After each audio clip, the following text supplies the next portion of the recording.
Bienvenue chez Melt, restaurant historique, restaurant mythique du fumage de viande et du grill. Nous allons parler avec Jean, un des fondateurs des restaurants Melt. Nous verrons leur spécialité, leur fumoir et nous allons bien sûr déguster leur célèbre plateau de viande fumée. Si vous êtes prêts, suivez-moi, allons-y.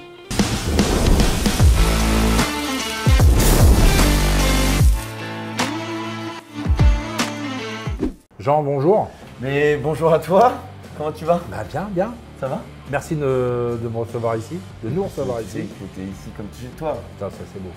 Melt, c'est une légende. C'est une légende parisienne. Tout le monde connaît, synonyme de viande, de grille, de fumage. D'ailleurs, on m'a dit Jean fume. Jean fume. C'est pas mal, non? On l'a jamais fait. J'en ai marre de ces allégations. Parce que Jean fume beaucoup. Non, Jean fume À mort. un peu, fond, il essaie d'arrêter, Mais mais il faut aussi de la fumaison à bois. ouais, il fume à mort. Il faut aussi de la fumaison à bois. Non, Melt, qu'est-ce que ça veut dire? Pourquoi Melt?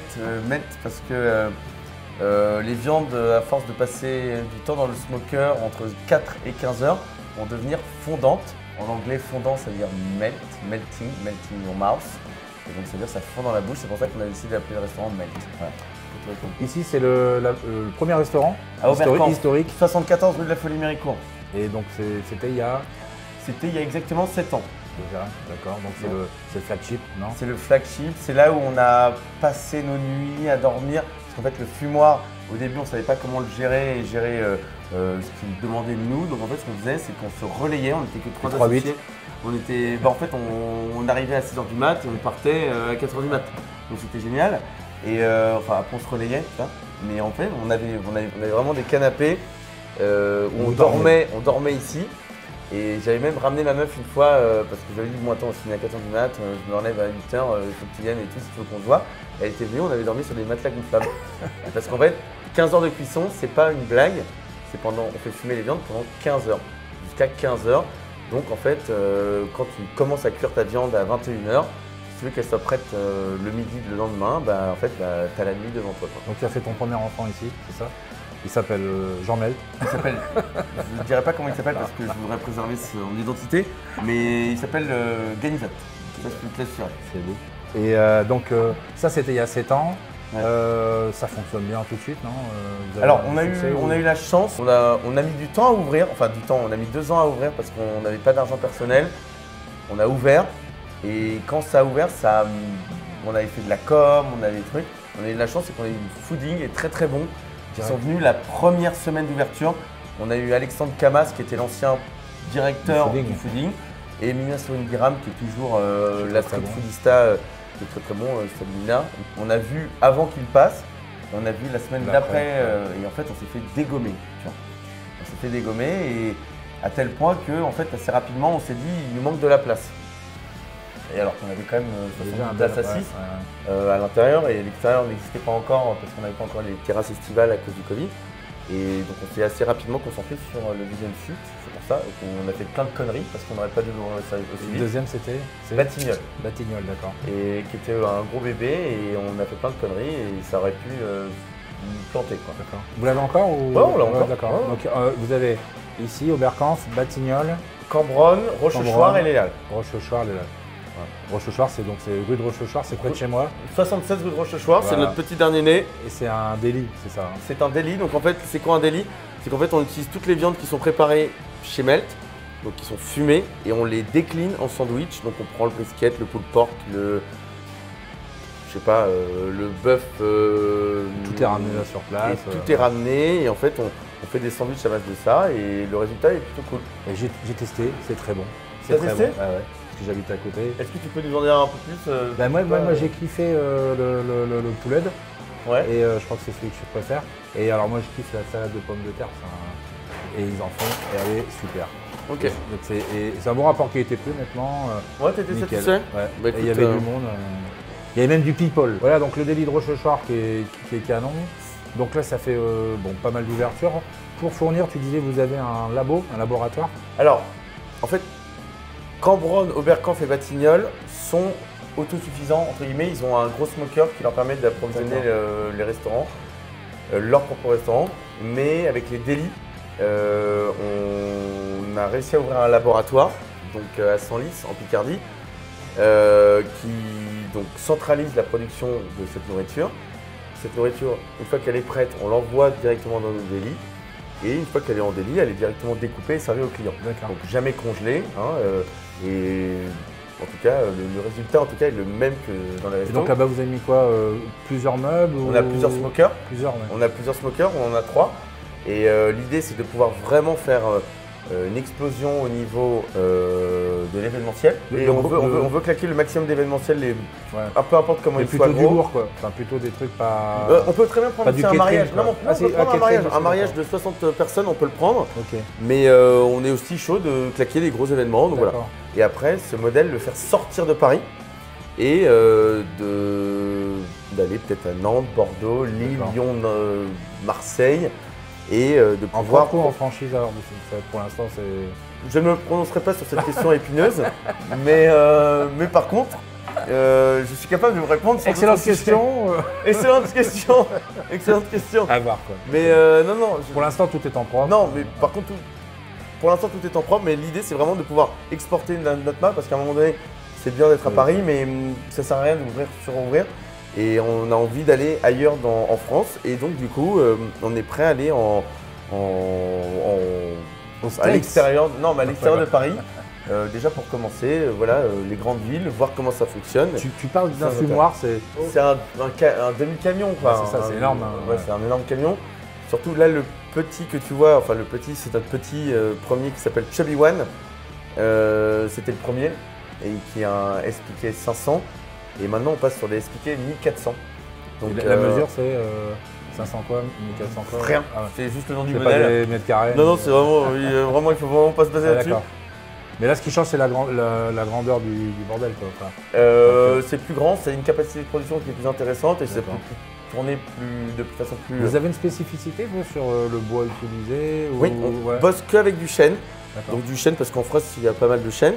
Et ce qui est assez intéressant, c'est qu'on fait pas, on n'est pas un restaurant de pizza par exemple où en fait on fait brûler du bois parce que ça consomme beaucoup plus. Je suis pas en train d'essayer de me donner des étiquettes que je n'ai pas à savoir éco-responsable, mais j'essaie juste d'expliquer qu'en tout cas au niveau du bois, on a une consommation qui n'est pas si énorme que ça parce que quelques bûches nous permettent d'avoir une fumaison suffisante pour la journée. Parce que l'armoire concentre, non?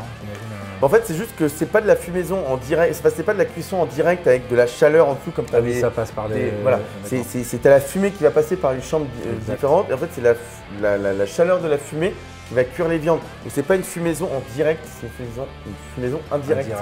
Donc, en fait, ça permet avec 6 bûches par jour, tu arrives à faire ton quota de fumaison. Et c'est du bois français du coup Du bois français, absolument.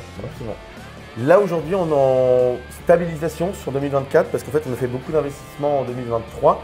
Donc on est en train de caler nos directeurs, on est en train de caler la façon dont on bosse avec eux. Stabilisation de la marque, stabilisation de la fidélisation, stabilisation de beaucoup de choses. Et pour ensuite, une fois que tout ça c'est un petit peu tassé, pouvoir éventuellement sortir de Paris. Mais là aujourd'hui, sachant qu'on n'a jamais fait de levée de fonds, on a toujours financé tout en fonds propres. C'est-à-dire qu'à chaque fois on fait de la levée de dette bancaire, donc on finance sur la base de notre rentabilité. On n'est pas là pour faire un cours de finance, mais c'est juste pour vous expliquer qu'en fait tout ce qu'on finance c'est grâce à nous et notre sueur. Donc en fait on va à notre rythme, donc on n'arrive pas à ouvrir 10 restaurants dans la même année, ce qui n'est pas grave. Mais aujourd'hui on essaye de vraiment stabiliser le truc parce qu'on a fait... On n'est pas chez Big Mamelt, c'est ça? On n'est pas chez Big Mamelt. Non, mais c'est dans le sens où attends, ils ont un développement qui est incroyable et on est hyper fiers. C'est pas une bande de start-upers. En tout cas, c'est pas le modèle qu'on a pris. Ouais, c'est bien. Je dis aucune critique sur qui que ce soit. Oui, non, mais je dis juste, aujourd'hui, nous en tout cas, on se finance sur la base de notre rentabilité. Ça prend plus de temps. Mais par contre, tout ce qu'on ouvre, c'est chez nous, quoi. Donc ça, c'est cool. Et ça nous permet aussi d'apprendre de notre... Et à l'extérieur de Paris, ce sera plutôt des délits ou plutôt des... On partirait plus sur le modèle délit. Le modèle délit, donc en fait, tu n'as plus besoin d'extraction. Tu n'as plus besoin d'extraction et en fait, c'est ça qui coûte cher dans notre modèle. Par exemple, là au Berkamp, à chaque fois, on a besoin de au minimum 2 voire 3 extractions. C'est-à-dire qu'une pour le smoker, une pour la cuisine. Donc les graisses ne peuvent pas être mélangées sinon risque d'incendie. Et là, par exemple, là, tu as un autre conduit qui te permet juste d'absorber les odeurs pour éviter que les voisins hallucinent, quoi. Donc ça coûte un billet. Ouais. Alors que en fait, quand tu prépares tout dans le lab et que ensuite après tu dispatches, bah, tu peux prendre une ancienne agence immobilière et tu peux vendre ton produit. Il est toujours aussi bon que dans les restos, mais en fait la qualité est maintenue, quoi. Bon Jean, on va la goûter cette viande? Alors oui, complètement. Et alors dans ces cas-là, je vais te donner la main, parce que je ne suis pas sachant, à notre chef Florian, qui va tout te montrer.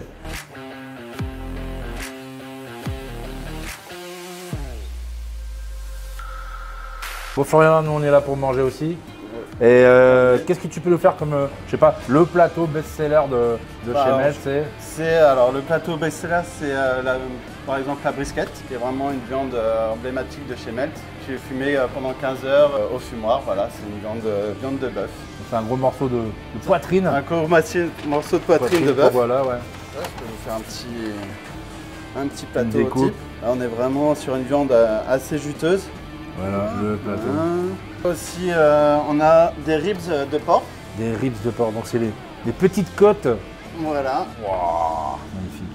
Pareil, qu'on fait fumer beau, à 6 heures au fumoir. D'accord. On asperge de jus de pomme, on met de la sauce barbecue pour caraméliser un peu le... Sauce barbecue maison? Sauce barbecue maison, évidemment. C'est un secret familial. Et on peut vous mettre aussi dans ce beau plateau une petite joue de bœuf. Oh là, luxe, luxe. Voilà, pareil, qui a confit presque 15 heures dans le fumoir. Ah oui, d'accord. C'est vraiment de la viande confite qui s'effiloche presque. Et là, il est dans une... il prend un bain? Il prend un bain, il reste vraiment en train de confire, quoi. On laisse... c'est une viande qui peut sécher assez vite, donc celle-ci, on la... C'est un joli morceau. On la serre et elle part tout de suite. Voilà, un petit peu de sel. Magnifique, comme ça. Et là, on donc... cornbread. Cornbread, vraiment traditionnel texan. Un accompagnement en fait qui va très bien avec les viandes. C'est un salé sucré, un petit peu. Un pain de maïs, quoi, en fait. Un pain de maïs, voilà, tout à fait. Magnifique. Et là, on le badigeonne de beurre avec du miel. Voilà. Typique des States. Voilà. Donc ça, c'est le plateau qui va bien chez Melt, quoi. On peut vous mettre aussi un petit coleslaw. Un bon coleslaw, voilà. Un vrai. Elle est pas belle la vie chez Melt? Eh ben écoutez, merci Florian, c'est Noël. C'est Noël. Bon appétit. Merci beaucoup. Me voilà avec le fameux plateau de Melt avec toutes ces viandes fumées. Et quand je vois ça, j'ai envie de dire leur devise qui est Smoke Meat Everyday. Et je vous répète, si vous avez aimé, abonnez-vous. Salut mes petites braises. Aujourd'hui, dans ce jardin idyllique aux portes de Paris, qu'est-ce qu'on fout ici? On est avec Traeger, invité avec 20 convives seulement. C'est un moment exclusif pour retrouver Danielle Bennett, aka Diva Q, la championne du monde du barbecue.